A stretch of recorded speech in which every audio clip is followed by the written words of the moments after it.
Ashok TV ప్రేక్షకులకు నమస్తే.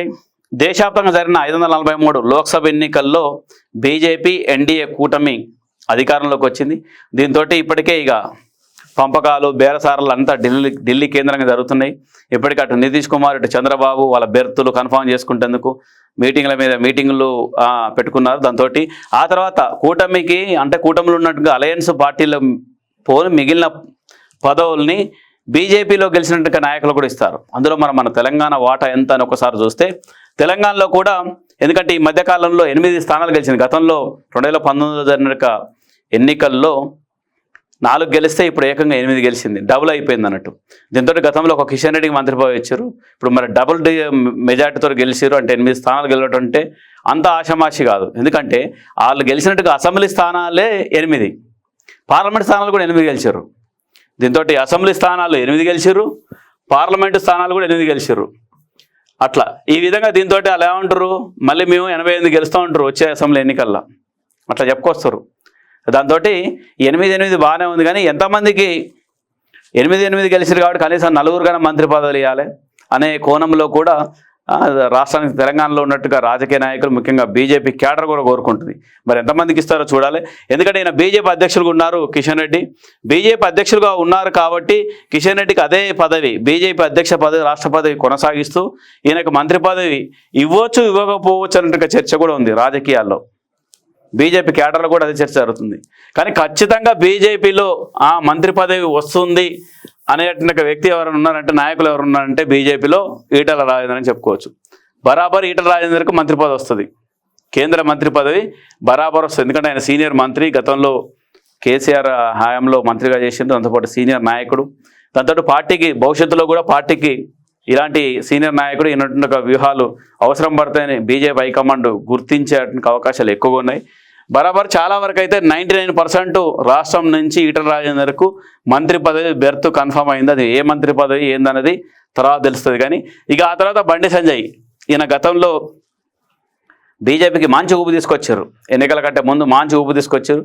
ఆ తర్వాత ఎన్నికల ముందు కిషన్ రెడ్డిని తీసుకొచ్చేసి అధ్యక్షులుగా పెట్టారు. ఇక ఆ తర్వాత నుంచి ఆయనకు సానుభూతి ఆ విధంగా పవనాలు వేయడంతో కరీంనగర్లో కూడా సులభంగా గెలిచిండు, 1,00,000కు పైచిలకు మెజార్టీతో గెలిచినట్టుగా బండి సంజయ్ కూడా మంత్రి పదవి వచ్చేటువంటి అవకాశాలు ఎక్కువగా ఉన్నాయి. గతంలోనే వస్తుందన్నట్టుగా ఊహాగానాలు కూడా వినిపించాయి. ఈసారి ఖచ్చితంగా ఈటల బండి సంజయ్కి వచ్చేటువంటి అవకాశాలు ఎక్కువగా ఉన్నాయని చెప్పుకోవచ్చు. ఈ విధంగా బండి సంజయ్ కావచ్చు, ఈటల రాజేందర్ కావచ్చు మంత్రి పదవులు దక్కేటువంటి అవకాశాలు కనిపిస్తున్నాయి. ఇకపోతే లేడీ కోట, రెడ్డి కోట, అంటే డీకే అరుణ రెడ్డి సామాజిక వర్గానికి సంబంధించిన లేడీ. దాంతో ఈమె మహబూబ్ నగర్లో తొడగట్టి గెలిచింది. అంటే సీఎంగా ఉన్నట్టుగా రేవంత్ రెడ్డికే సవాల్ విసిరింది. ఖచ్చితంగా మహబూబ్ నగర్లో బీజేపీ కాషాయ జెండా ఎగరేస్తాం, ఎట్లా ఆపుకో అని ఈ విధంగా సవాల్ వేసింది. సీఎం రేవంత్ రెడ్డి కూడా అనేక రివీల్ చేసారు, అసలు నియోజకవర్గాల వారిగా రివీల్ చేసి వెనకంగా గెదిమి డబ్బులు పంపి అటు చేసి ఇటు చేసి ఆ వంశీచంద్రరెడ్డిని ముందే ప్రకటించేసి మళ్ళీ హైకమాండ్ వేరే వాళ్ళని తీసుకొస్తే ఇక్కడ ఆ పరిస్థితి ఎట్లుంటుందో లోకల్ మరి ఆగమాగం అయితే ఎరుబడి మనకి ఓడగొట్టాలని చాలా ప్రయత్నాలు చేశారు Congress and Revanth Reddy and co. అయినప్పటికీ కూడా ఎన్ని ప్రయత్నాలని అన్నిటిని కూడా ఛేదించిందని చెప్పుకోవచ్చు డీకే అరుణ. దీంతో ఎందుకంటే ఈమెకు మంత్రి పదవి రావడానికి ముఖ్యంగా విషయం ఏంటంటే 2-3 కోణాలు చూడొచ్చు డీకే అరుణకు. ఒకటి లేడీ, అంటే మహిళా కోటలో రావచ్చు. 2 రెడ్డి సామాజిక వర్గం నుంచి రావచ్చు. ఎందుకంటే కిషన్ రెడ్డికి ఇచ్చేటువంటి అవకాశాలు తక్కువ ఉంటే ఇటు రెడ్డి సామాజిక వర్గం నుంచి కూడా వచ్చేటువంటి అవకాశం ఉంది. ఇది 2వ అంశం. అయితే 3వ అంశం ఏంటంటే రేవంత్ రెడ్డి సొంత జిల్లాలో ఆయనని కాదని గెలవటం, అంటే ఆయన మీద సవాల్ వేసి గెలవటం అనేది కూడా అంత ఆర్డినరీ కాదు. మహబూబ్ నగర్లో ఒక లేడీ అయి ఉండి పార్టీ క్యాడర్ లేదు, ఎందుకంటే గతంలో మహబూబ్ నగర్ గెలిచినట్టుగా చరిత్ర లేదు. ఆ విధంగా గెలిచి సవాల్ వేసి మహబూబ్ నగర్లో కాషాయ జెండా ఎగిరేసినందుకన్నా ఇవ్వాల్సినట్టుగా అవకాశం కూడా ఎక్కువగా ఉంది, ఇచ్చేటువంటి అవకాశాలు ఎక్కువగా ఉన్నాయి. ఈ విధంగా డీకే అరుణ కూడా కేంద్ర మంత్రి పదవి వచ్చేటువంటి అవకాశాలు ఉన్నాయి. అంతేకాకుండా 2వ సారి గెలిచినట్టుగా ధర్మపురి అరవింద్ నిజామాబాద్ నుంచి ఉన్నట్టుగా ఎంపీ, బీజేపీ ఎంపీ, ఆయనకు కూడా వచ్చేటువంటి అవకాశాలు ఉన్నాయన్నట్టుగా ఊహాగానాలు కూడా వినపడుతున్నాయి. ఈ విధంగా మొత్తానికి నరేంద్ర మోడీ కూడా తెలంగాణ మీద దృష్టి పెట్టాల్సిన అవసరం ఉంది. తెలంగాణకు కూడా 3 నుంచి 4 మంత్రి పదవులు ఇస్తే ఇక్కడ పార్టీ కూడా క్యాడర్కు ఎప్పటికప్పుడు పనులు అవుతుంటాయి, కేంద్రం నుంచి పనులు అవుతుంటాయి, వాళ్ళకు ప్రోటోకాల్ ఉంటుంది, వాళ్ళకి మంత్రి పదవులు ఇస్తే ప్రోటోకాల్ ఉంటుంది. దాంతో ఎప్పటికప్పుడు పార్టీ బలోపేతం చేసేటువంటి అవకాశాలు ఉన్నాయి. ఎందుకంటే 30% పైగా తెలంగాణలో కూడా ఓటు బ్యాంకు పెంచుకోగలిగింది బీజేపీ.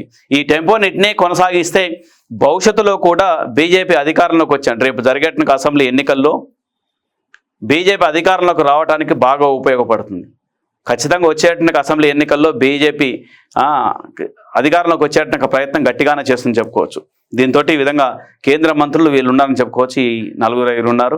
ఇందులో ఎవరెవరికి ఇస్తారు, నరేంద్ర మోడీ ఎవరిని చూజ్ చేసుకుంటారు అన్నది చూద్దాం. రేపు జరిగేట ప్రమాణ స్వీకారంలో ఎవరికి పిలుపులు వస్తాయి, ఇవాళ రేపో పిలుపులు వస్తాయి, ఆ తర్వాత ఢిల్లీకి బయలుదేరుతారు. ఇందులో ఎవరికి ఇస్తారు, దీంతో ఎవరి ద్వారా రాష్ట్ర బీజేపీకి బాగుంటుంది, రాష్ట్ర బీజేపీ ఉత్సాహం కావచ్చు, రాష్ట్ర బీజేపీలో కూడా పెరుగుదల కావచ్చు, ఇదంతా ఎలా ఉంటుందన్నది వేచి చూద్దాం.